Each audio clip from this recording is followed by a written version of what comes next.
ಎಲ್ಲಿದ್ದೆ ಇಷ್ಟು ದಿನ? ಮಾತಾಡ್ಬೇಕಾ ಈಗ್ಲಾ? ಅಂಥದ್ದೇನು ವಿಷಯ? ಹೌದಾ, ಸರಿ. ಎಲ್ಲಿ? ಸರಿ, 10 ನಿಮಿಷ ಅಲ್ಲಿರ್ತೀನಿ.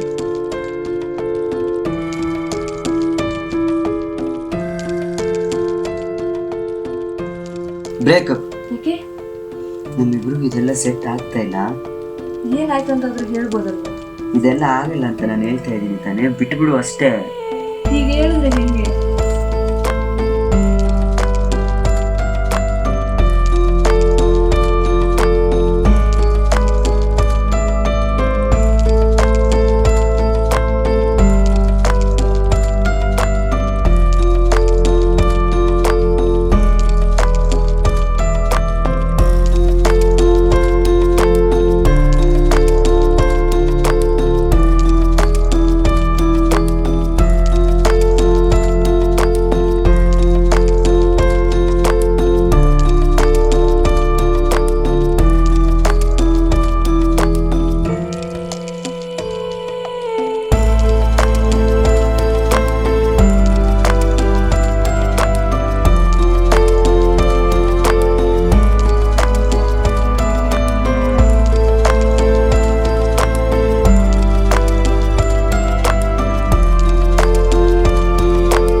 ಶ್ರೇಯಸ್, ವಿಕ್ಕಿ ಎಲ್ಲಿದ್ದಾನೆ?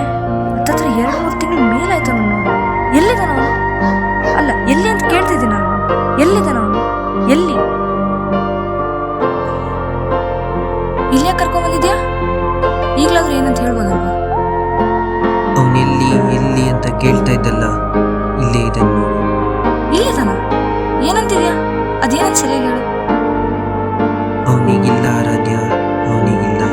ಹಾ? ಇಲ್ವಾ? ಅಂದ್ರೆ ಏನಂತ ಹೇಳಿ ಕರೆಕ್ಟಾಗಿ. ಅವನಿಗೆ ಸೆರೆಬ್ರಲ್ ಅಟ್ಯಾಕ್ಸಿ ಅನ್ನೋ ಡಿಸೀಸ್ ಇತ್ತು. ಸರ್ಜರಿ ಎಲ್ಲ ವರ್ಕೌಟ್ ಆಗಲ್ಲ ಅಂತ ಅವ್ನಿಗೆ ಅವಾಗಲೇ ಗೊತ್ತಾಯಿತು. ನಿನ್ಗೆ ಹೆಂಗೆ ಹೇಳೋದು ಅಂತ ಗೊತ್ತಾಗ್ದೇನೆ ತುಂಬ ಒದ್ದಾಡ್ಬಿಟ್ಟ. ಸಪೋಸ್ ಅವನಿಗೆ ಏನಾದ್ರು ಇಲ್ಲ ಅಂದರೆ ಈ ಲೆಟರ್ನ ನಿನಗೆ ಕೊಡು ಅಂತ ಹೇಳಿದ್ದ.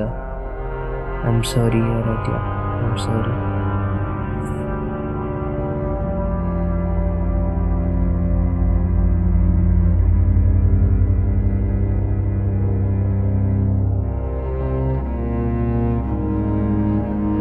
ಮನದರಸಿ ನನ್ನೊಳಗಿರೋ ಎಲ್ಲ ಭಾವನೆಗಳನ್ನು ನಿಮ್ಗೆ ಹೇಳ್ಕೋಬೇಕು ಅಂತ ಈ ಪತ್ರ ಬರೆದಿದ್ದೀನಿ. ಆದರೆ ಈ ಪತ್ರ ನಿಮ್ಮ ಕೈಗೆ ಸಿಗಬಾರ್ದು ಅಂತ ನಾನು ಆಶಿಸ್ತೀನಿ.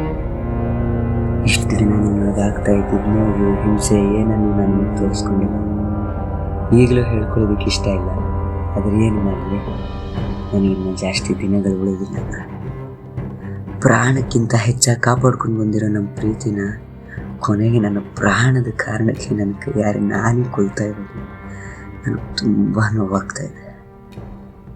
ಇಷ್ಟು ದಿನ ನನ್ನೆಲ್ಲ ತಪ್ಪುಗಳನ್ನು ಸಹಿಸ್ಕೊಂಡು ಬಂದಿದ್ಯಲ್ವಾ, ಇದೊಂದೇ ಒಂದ್ಸರಿ ನಾನು ಮಾಡ್ತಾ ಇರೋ ಈ ಕಡೆಯೇ ತಪ್ಪನ್ನು ಕ್ಷಮಿಸಿಬಿಡ್ತೀಯ.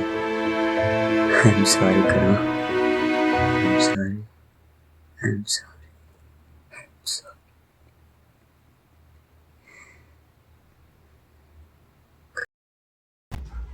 Hello, this is Aradhya.